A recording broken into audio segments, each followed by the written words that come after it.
آج ہم classic Urdu folk tell میں بہلول دانا کی کہانی سنیں گے۔ بہلول دانا جو خلیفہ ہارون الرشید کے وقت میں تھا، ایک نہایت دانشمند آدمی تھا، لیکن اس نے اپنے آپ کو اس طرح بنا لیا تھا کہ لوگ کبھی کبھی تو اسے پاگل ہی سمجھتے، لیکن وہ بعض اوقات ایسی پتے کی بات کہہ جاتا کہ سننے والے دنگ رہ جاتے۔ بہلول دانا کی ایسی ہی دانائی کی ایک بات سنتے ہیں۔ ایک دن بغداد کے ایک بڑے بازار میں ایک فقیر نان بئی کی دکان کے سامنے سے گزر رہا تھا۔ اس نے انواع و اقسام کے کھانے چولہوں پہ چڑھا رکھے تھے، جس سے بھاپ نکل رہی تھی۔ ان کھانوں کی خوشبو ان کی لذت کا پتہ دے رہی تھی اور ارد گرد کے گزرنے والوں کو اپنی طرف متوجہ کر رہی تھی۔ بیچارے فقیر کا بھی دل للچایا، لیکن غریب کی گراہ میں مال کہاں تھا جو ان کھانوں کی لذت خرید سکتا؟ مگر وہاں سے ہٹنے کو بھی اس کا دل نہیں چاہتا تھا۔ کھانوں کی خوشبو اس کی بھوک بڑھا رہی تھی۔ بالآخر اس نے اپنے تھیلے میں سے سوکھی روٹی نکالی اور کھانے کی دیگ کی بھاپ سے اسے نرم کر کے کھانے لگا، جس میں کھانے کی خوشبو بسی ہوئی تھی۔ نان بھائی چپ چاپ یہ تماشا دیکھتا رہا۔ جب فقیر کی روٹی ختم ہو گئی اور وہ چلنے لگا تو نان بھائی نے اس کا رستہ روک لیا۔ کہا، اوئے کدھر بھاگا جاتا ہے؟ لا میرے پیسے نکال۔ کون سے پیسے؟ فقیر نے ہکا بکا ہو کر پوچھا۔ اچھا کون سے پیسے؟ اس نے لفظ چبا چبا کر اگلے۔ ابھی جو تو نے میرے کھانے کی بھاپ کے ساتھ روٹی کھائی ہے، وہ کیا تیرے باپ کی تھی؟ اس کی قیمت کون چکائے گا؟ عجیب انسان ہو تم۔ وہ بھاپ تو اڑ کر ہوا میں مل رہی تھی۔ اگر میں نے اس کے ساتھ روٹی کھا کر خود کو بہلانے کی کوشش کی ہے تو اس میں تیرا کیا چلا گیا جس کی میں قیمت ادا کروں؟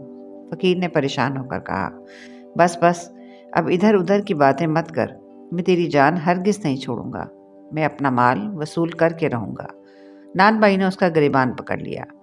فقیر بیچارہ پریشان ہو گیا کہ اس ہٹے کٹے نان بھائی سے کس طرح جان چھڑائے۔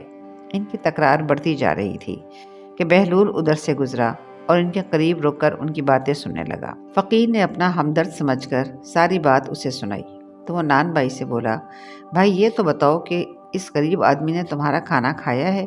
نہیں، کھانا تو نہیں کھایا، مگر میرے کھانے کی بھاپ سے فائدہ تو اٹھایا ہے۔ میں نے اسی کی قیمت مانگی ہے، لیکن اس کی سمجھ میں یہ بات ہی نہیں آتی۔ نان بھائی نے بتایا، بالکل درست کہہ رہے ہو برادر، بالکل درست۔ بہلول نے سر ہلایا اور اپنی جیب سے مٹھی بھر سکے نکالے۔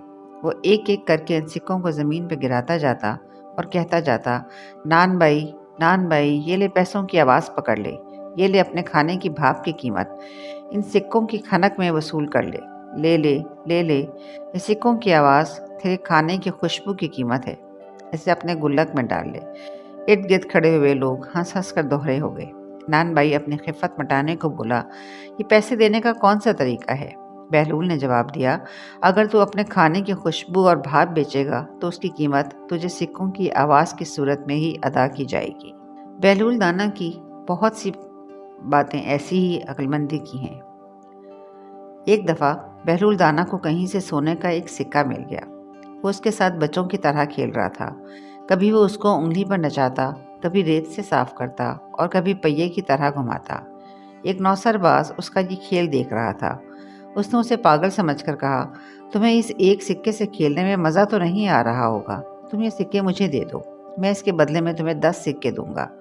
اس نے جیب سے سکے نکال کر بہلول کو دکھائے۔ ٹھیک ہے، میں یہ سکہ تمہیں ابھی دے دیتا ہوں، مگر ایک شرط پر۔